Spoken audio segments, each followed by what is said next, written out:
Thierry, Oui. Laurent? Oui, tout à fait. Bonjour. Laurent est dans les vestiaires. Il prépare le résumé de ce soir qui sera consacré à la rencontre que l'on attend tous, c'est-à-dire le France-Tchécoslovaquie, tout à l'heure à partir de 16h30, ici dans la patinoire de Méribel. Petite information importante, l'entraîneur Kjell Larsson, l'entraîneur suédois de cette équipe de France, avait pensé à Jean-Marc Dian pour jouer dans la cage. Eh bien, on l'a appris ce matin à l'entraînement. Jean-Marc Dian s'est réveillé malade. Il a attrapé sans doute un chaud et froid. Et il ne sera pas dans la cage, qui sera finalement confié une deuxième fois consécutive à Petri Ilonen, qui avait été, ma foi, très bon en fin de partie face au Canada. Pour l'instant ici, la démonstration continue en ce qui concerne la CEI. Vous le savez, elle a passé 8 buts à l'équipe de Suisse. Ça nous avait impressionné. Elle continue son petit bonhomme de chemin. La CEI est en rouge. Ici, elle mène 6-0 face à l'équipe de Norvège. 3-0 dans le premier tiers, 2-0 dans le deuxième. L'on joue depuis 11 minutes et 35 secondes dans ce match. Et ma foi, eh bien, la démonstration continue. On est très impressionné car cette équipe est jeune. Moyenne d'âge 22 ans, avec toujours Viktor Tikhonov, l'entraîneur, le célèbre entraîneur, l'un des plus célèbres au niveau du hockey mondial, à leur tête. Mais ces jeunes garçons, eh bien, ont le hockey entre les mains, pas de problème. Ils sont nés sur des patins et ils continuent bien sûr cette.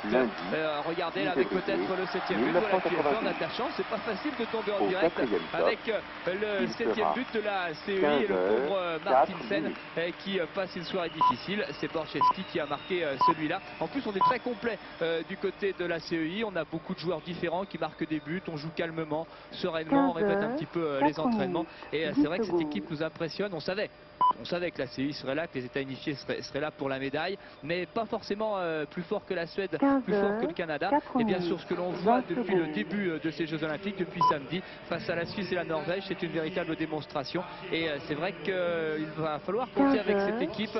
Seul inconvénient, c'est un petit peu la question qu'on se pose. Vous voyez, ils sont jeunes, je le dis, moins de 22 ans pour certains. Et on se demande si dans un match difficile, il y aura élimination directe à partir des quarts de finale. Donc c'est un petit peu spécifique.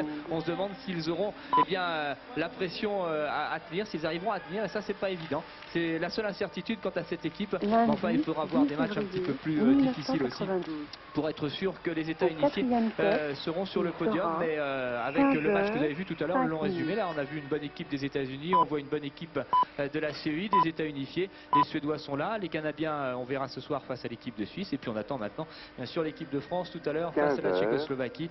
Un petit peu perplexe, on ne sait pas trop ce qu'on doit penser. On a été enthousiasmé, tout le monde a vu avec enthousiasme cette équipe de France samedi contre le Canada. Alors on se demande si l'équipe de France a vraiment été très bonne, nous on le pense.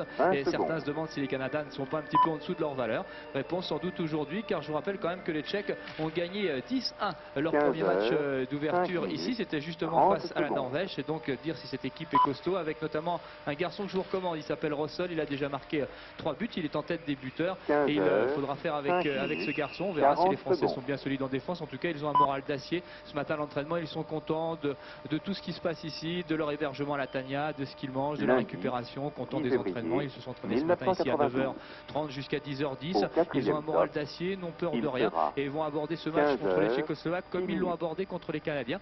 On aura peut-être une nouvelle agréable surprise cet après-midi. C'est vrai que ça serait bien de prendre au moins un petit point, c'est-à-dire qu'un match nul sera un très bon résultat pour les Français.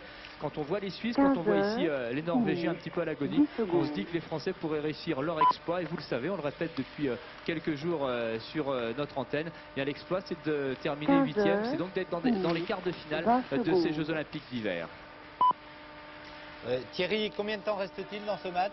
Écoutez, il reste exactement pile 7 minutes à jouer, puisqu'on en est à la 13e de ce troisième tiers-temps, et les États unifiés mènent donc 7-0. Bah, vous pouvez garder l'antenne un petit peu si vous voulez, hein, pour nous faire vivre cette rencontre, puisqu'à Val d'Isère, la descente du combiné n'a toujours pas repris. Eh bien, profitons-en alors de ces images de hockey avec des Norvégiens, je vous le disais, pas au mieux, on les connaît pourtant parce qu'ils sont solides. C'est une équipe qui pose souvent des problèmes à l'équipe de France. Là, en gros plan, Viktor Tikhonov, l'entraîneur de cette équipe soviétique, un monsieur qui a beaucoup amené au hockey mondial, qui a surtout beaucoup amené à la fameuse grande équipe d'Union soviétique. À l'époque, c'était l'URSS, championne du monde, championne olympique, qui a dominé le monde pendant plus de 12 ans.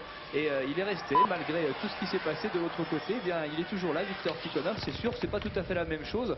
Par exemple, il faut savoir que ces joueurs se sont entraînés, ont fait des stages. Et bien, le soir, ils rentraient à la maison. Ça ça c'est un petit peu nouveau. On sait que ça n'était pas toujours facile de s'entraîner dans les pays de l'Est. Bien, ça va beaucoup mieux. On a eu l'occasion de discuter ce matin avec les Tchécoslovaques. Ça va beaucoup mieux de ce côté-là. Et c'est vrai qu'on sent quand même qu'il y a une certaine joie de vivre, une certaine joie de jouer. Ceci explique aussi peut-être qu'on soit surpris, agréablement surpris par cette équipe des États unifiés, comme on l'a été par la Tchécoslovaquie. C'est vrai qu'on n'a pas mis les Tchécoslovaques parmi éventuellement les médaillables, mais le 10-1 obtenu face à la Norvège et avec la manière, c'est toujours très important, car c'est pas seulement l'adversaire qui est mauvais, il faut aussi mettre la manière, et bien doit nous faire être prudents. Les Français ont été avertis de toute façon de ce côté-là, avec peut-être enfin un but norvégien, un bel arrêt là du deuxième gardien de cette équipe soviétique. On a changé pour le troisième tiers-temps. C'est dire si Viktor Tikhonov a confiance à la fois dans ses garçons individuellement, mais aussi dans le groupe. C'est plus facile, c'est vrai, à 7-0, mais c'est dire si individuellement, intrinsèquement, il a confiance dans chacun de ses garçons sur un plan individuel, et c'est sans doute ce qui fait cette force de groupe des États unifiés. Individuellement, ils sont parfaits, et comme l'osmose se réussit parfaitement, et bien ça nous donne une bien belle équipe avec une nouvelle contre-attaque pour l'équipe norvégienne. Une belle boîte de bottines qui permet à Bikov de repartir. C'est le capitaine de cette équipe des États unifiés, et c'est lui qui donne un petit peu le timing à ses joueurs. Bottine de nouveau derrière sa cage. Il est grand, Bottine, il est très impressionnant physiquement. Et je pense que vous allez prendre beaucoup de plaisir pendant quelques secondes, quelques minutes, à voir cette équipe des États unifiés à jouer, car on joue avant tout collectif. C'est-à-dire que l'on ne cherche pas l'exploit individuel, on cherche la passe. Des fois qu'ils nous en font même plus que prévu. C'est très surprenant, mais ça nous donne un jeu géométrique. C'est vrai que le hockey, c'est très géométrique. Il y a beaucoup de figures. Ce sera amusant d'ailleurs de les dessiner un jour sur la glace en fonction de certaines attaques. Et bien, je crois qu'à ce petit jeu-là, les plus géométriques, ce sont ces joueurs rouges de la CEI qui sont véritablement parfaitement au point, qui se trouvent les yeux fermés. Là, une petite passe en retrait, et on cherche l'homme démarqué, et tant qu'on n'a pas trouvé la solution idéale, eh bien on ne donne pas le palais. Ce sont les consignes en tout cas. Eh bien c'est ce qui fait la force de cette équipe de Viktor Tikhonov, qui repart une nouvelle fois, et des Norvégiens qui sont un petit peu à l'agonie. Lundi 10 février 1992. Au quatrième top, il sera 15h10.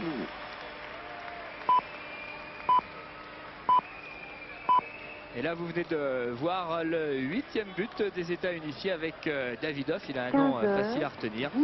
Petite balade et grand sourire pour les États unifiés.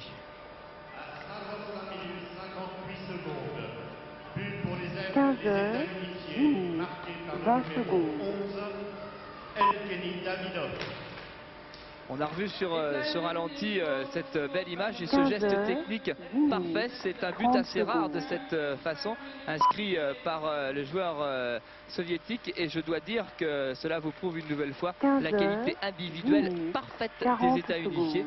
8-0, mais on s'y attendait. Le score est lourd, un peu plus de 4 minutes à jouer.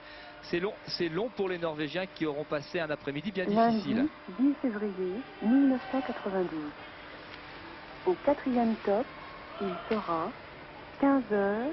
Martinsen, c'est le gardien numéro 1 de cette équipe norvégienne. Il était blessé lors du premier match et des 10 buts encaissés par son équipe, blessé la semaine dernière à l'entraînement à un doigt. Jim Martinsen. 10 secondes. Et cette balade des États unifiés qui continue, très facile avec Malakoff. Là, il a un très bon lancer, il vient de vous le prouver. Encore un bel arrêt en 2 temps de Martinsen, heureusement. 15h11 minutes 30 secondes.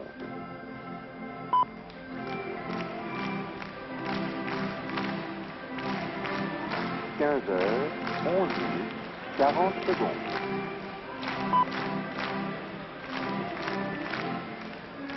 Un petit peu de monde, il faut le dire, dans cette patinoire de Méribel. Quelques classes qui se sont déplacées, qui profitent bien sûr de cet événement pour faire l'école buissonnière, et puis aussi beaucoup de supporters norvégiens, moins bruyants qu'à l'habitude, déçus par ce score de 8-0. 10 plus 8 buts encaissés en 2 matchs, ça fait déjà 18 buts contre les Norvégiens, qui auront totalement raté leur entrée dans ces 16e Jeux Olympiques d'hiver. 15h, 12 minutes, 20 secondes. Et depuis qu'on est à l'antenne, eh bien une domination totale de la CEI. C'est comme cela depuis le début de ce match. De temps en temps, comme ici, quelques contres, mais qui ne vont jamais bien loin. C'était Johansen qui perd le palais au profit de Jitnik. 15h, 12 minutes. On fait circuler le palais côté de la CEI sans prendre de risques. On assure ses passes. Et quand elle est un peu difficile, il y a toujours un geste technique parfait. Lundi 10 février 1992. Au 4e top. Pour le spectacle, on aimerait bien voir les Norvégiens, pourquoi pas réduire le score, mais ça n'est pas facile. C'est Andrei Trefilov qui est dans les buts, alors que lors des 2 premiers temps, c'était le gardien principal, Mikhail Stalenkov, qui était dans le filet de la CEI. 2 minutes à jouer. 13 minutes, 10 secondes. Dans ce premier match de la 3e journée, donc du tournoi olympique de hockey sur glace. 13 minutes, 20 secondes. Et encore un très bel arrêt avec la mitaine d'Andrei Trefilov, 15 qui est mieux finalement qu'un gardien remplaçant. 30 secondes.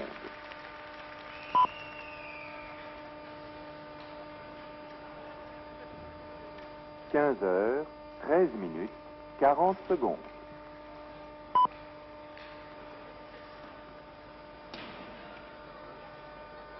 Lundi. Et bien des soucis pour l'entraîneur norvégien, une équipe que l'on avait vu beaucoup plus solide ces dernières années et qui là explose.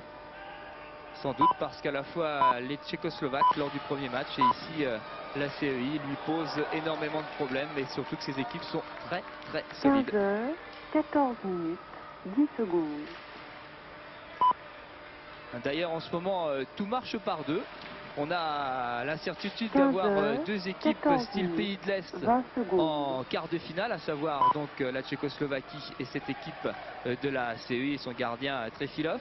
15h, on aura aussi deux équipes style scandinave, les champions du monde en titre, les Suédois, très brillants en ouverture, et puis les Finlandais.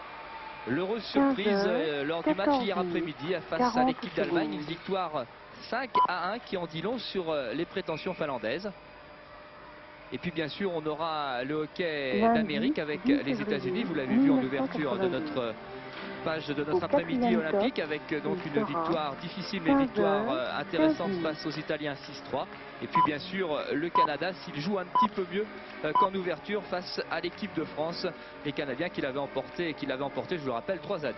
15h, 15 minutes, 10 secondes.